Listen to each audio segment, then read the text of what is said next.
Hello, I'm Ian Frost from Lansdowne Industrial. Quick talk about polythene. In my former life I used to buy a few £1 million worth of polythene in a very big company who specialised in asbestos abatement.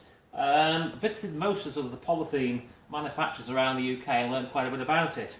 A couple of pointers. First thing, if something says it's 1,000 gauge or any other gauge comes to that, it doesn't mean it necessarily is. There are a few people around the country who like to puff their chests out, shall we say, and claim a gauge is slightly different than it really is. The manufacturers have what's called a 10% tolerance, 10% plus or minus. So 1,000 gauge, if it's 901, is acceptable. Equally in theory, if it was 1,050, it's still within the 10% tolerance. Obviously you will normally want the thicker the gauge, the heavier the polythene to be, so just be careful of that. The second one is to look at the actual dimensions.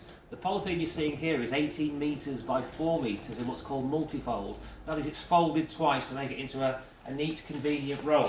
And if I show you here, you can see that I can easily pick up and transport a roll. And that's probably weighing about 15 kilograms, something like that.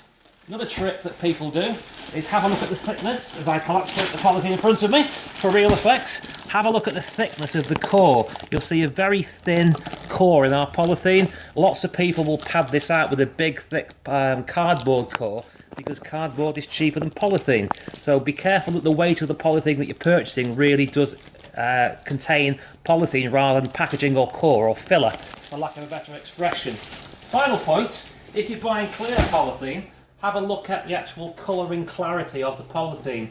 This is what's called virgin polymer. It's basically virgin polymer granules that have not been used before. Many polythenes on the market will use what's called recycled or regrind material, and you'll typically find they will give you more of a grey or a cloudy appearance.